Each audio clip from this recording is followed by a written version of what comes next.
Folks, I want to go to our panel right now. Then also we'll talk about what's happening in terms of HUD, the potential of $6 billion being slashed. Let's go to Raynard Jackson, GOP strategist. We also have Cleo Monago, behavioral health and cultural analyst. George Jefferson Nuri, founder and CEO in the Public Eye Communications. I want to talk about that whole issue when it comes to health care. Excuse me, I'm sorry, when it comes to HUD. That's a huge deal, $6 billion. Even veterans are being critical of this because there's a provision that cuts the vouchers being made available to veterans to be able to get housing. The only African-American cabinet member in the Trump administration is Ben Carson, and he runs HUD.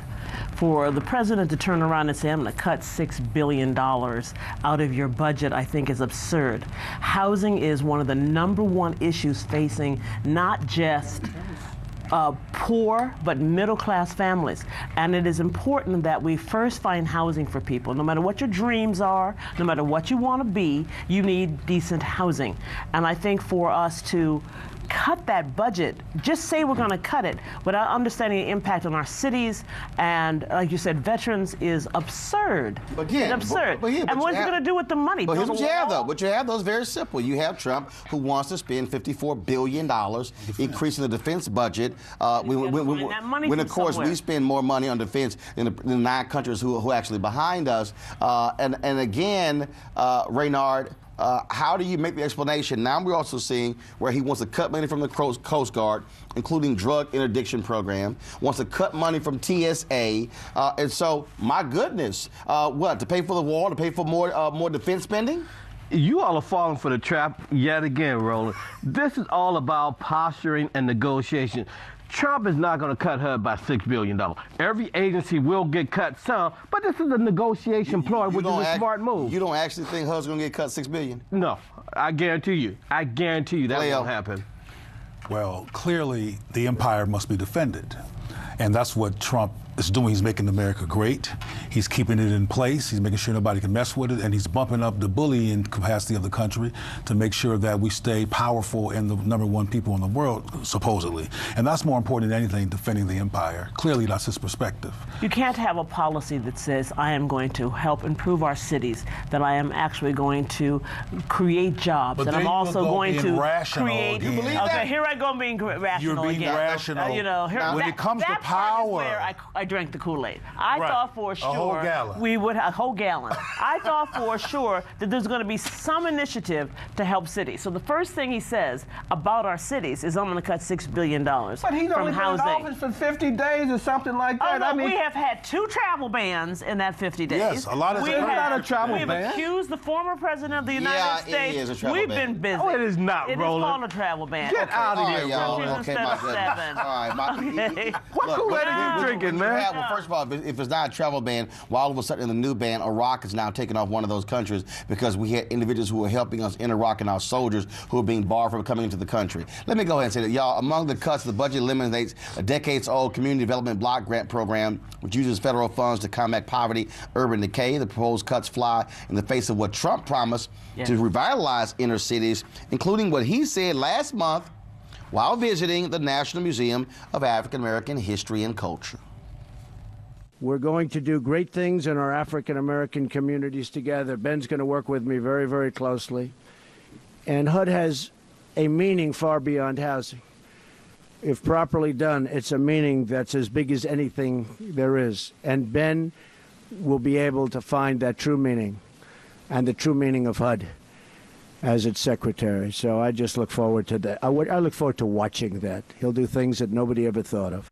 On 15. Well, here's what National Urban League President Mark Morial told the Washington Post. The cuts are devastating and hard-hearted. These sort of cuts could increase the number of families and people that are homeless because housing is less affordable. It's a slap in the face of working Americans, urban community, to suggest that you should make all of these cuts to buy more tankers, aircraft carriers, and missile systems. And so obviously it's always in terms of it's a comedy of errors at the White House here. And so why not bring in comedian Guy Torrey to join our panel? Because, guy, you know, surely when you see this, I mean, look, this guy is just... Well, first of all, you got Ben Carson, who I call Clayton Bigsby, the character that Dave Chappelle played, the blind racist. So Ben Carson, man, first of all, he's in charge of HUD. So you cutting $6 billion from HUD? Yes. I mean, are you kidding me? No. Ben Carson's the one who's gonna. Don't trust a man who blinks all the damn time. Ben Carson's always. You can't look him in the eye, so I don't trust him at all. So of course you're gonna take from this guy. He's gonna do it. Nobody else would have done it. Sure, Michael wouldn't have done it if he was still in charge of HUD. $6 billion. And again, right now, you keep saying, "Oh, it's not gonna happen." It's not a cut. Ben. Yeah. I'm sorry. What? No. The president Stop. said he It's not wants a cut. to. No. Congress has they are the only one has the ability to appropriate federal spending. Do you suggested though? Do you actually believe? It's a negotiating starting point. Come on, Tone Loc. Come on. Do you actually believe that the House Republicans will not follow his lead and slash $6 billion from HUD? Yes, I do. They will not. Man. They will not. I guarantee you, it will not. HUD will get probably $1 billion cut from his budget, but $6 billion, not gonna happen. Not gonna happen. Clarence Thomas, Ben Carson. When there's an opportunity to vote and support black people, they're silent or they vote on the wrong side. Republicans. I call them Republicans. No, they, that's why they're there. See, let's be clear. That's why Ben Carson. See, white supremacy is not stupid, no matter how ridiculous it looks.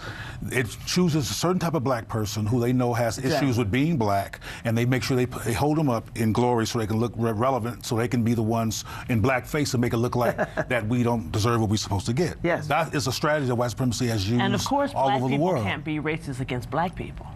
right. Well, black people can be racist against black people, yeah. but black people can be white supremacists. Right. But that's what Roland, they're doing. you've negotiated plenty of contracts for yourself. I guarantee you, when you're sitting down at the table, you don't go in and say, "Hey, I want $100." You go in asking for $500, and you're gonna settle for maybe But I think that's $200. besides the point, because the issue, So this whole- the issue here is that the Hold on, president hold on one made this second, recommendation. Hold on 1 second.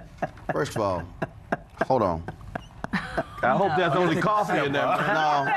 First of all, I don't. It ain't the Hold on. Kool-Aid you drinking, that's for sure. I've never drank alcohol in my life, but listening to your logic might drive me. You just said if I'm negotiating, I'm not gonna ask for 100. I'm gonna ask for 500. That's called asking for an increase. He's starting at slashing. He did not say, okay. He did not say let's slash $2 billion from HUD. And then the Republicans then say, all right, we're going to go ahead and slash 4. He's saying we're going to slash 6. In fact, I wouldn't be surprised if House Republicans then say, no, you asking for 6, we want to cut 10. Roland, when I'm vindicated, as I always am, you have me back on, and I want to see you do a mea culpa on live first TV. First of all, you're not vindicated. And bring God with you. First of all, you're not vindicated. You're not vindicated wearing that bowling shirt you got on. You come on my show, you better put a damn jacket on. A peaceful protest turned deadly. 37-year-old black man was shot and killed by Baton Rouge police. Your hands are in the air, and you still get shot by the cops. Oh my God, please don't tell me he's dead. We're not going to let hate define us. Race is a big part of this. If truly all lives matter, then all lives need to matter equally. What we require is action. What we require is accountability. We understand that black lives do matter, and we will keep focused on this issue. NewsOne Now, every weekday morning at 7 on TV1.